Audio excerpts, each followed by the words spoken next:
ஆரம்பாக்கத்தில் சிறுமியை பாலியல் வன்கொடுமை செய்த சம்பவத்தில் கைது செய்யப்பட்டவன் இன்று மேஜிஸ்ட்ரேட் முன்பு ஆஜர்படுத்தப்பட்ட நிலையில் அவனுக்கு 15 நாட்கள் காவல் விதித்து உத்தரவு பிறப்பிக்கப்பட்டிருக்கிறது.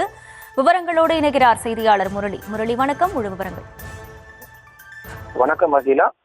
சிறுமி பாலியல் வன்புணர்வு செய்யப்பட்டது தொடர்பாக 14 நாட்களாக தலைமறைவாக இருந்த குற்றவாளியை திருவள்ளூர் பூந்தமல்லி நீதிமன்றத்தில், அதாவது போக்சோ நீதிமன்றத்தில் நீதிபதி உமா மகேஸ்வரி தலைமையில் ஆஜர்படுத்தினார்கள் போலீசார். இந்த நிலையில் அவருக்கு வருகின்ற ஆகஸ்ட் மாதம் 9ஆம் தேதி வரை நீதிமன்ற காவலில் வைக்க நீதிபதி உமாபதி உத்தரவு பிறப்பித்திருக்கிறார். கடந்த 12ஆம் தேதி ஆரம்பாக்கம் காவல் நிலையம் உட்பட்ட பகுதியில் 8 வயது சிறுமி பாலியல் வன்புணர்வு செய்யப்பட்டதாக புகார் எழுந்தது. இந்த புகாரின் அடிப்படையில் தொடர்ச்சியாக போலீசார் அந்த வடமாநில நபரை தேடி வந்தார்கள்.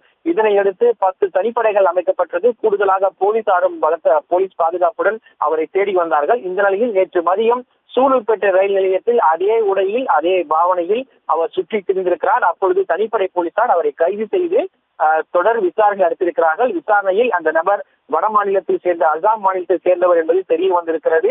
அவருடைய பெயரும் தெளிவுபடுத்தப்பட்டிருந்தது. இந்த நிலையில் இந்த நபர் தொடர்பாக தொடர் விசாரணை நடத்தப்பட்ட பிறகு போலீசார் பலத்த போலீஸ் பாதுகாப்புடன் பூந்தமல்லி நீதிமன்றத்தில் போக்சோ நீதிமன்றத்தில் ஆஜர்படுத்தியிருக்கிறார்கள். வருகின்ற ஆகஸ்ட் 9ஆம் தேதி வரை அவரை நீதிமன்ற காவலில் வைக்க நீதிபதி உத்தரவு பிறப்பித்திருக்கிறார். மேலும் இதனை அடுத்து அவரை போலீஸ் காவலில் எடுத்து விசாரணை மேற்கொள்ள இருப்பதாக காவல்துறை தரப்பிலிருந்து தகவல்கள் தெரிவிக்கப்பட்டிருக்கிறது.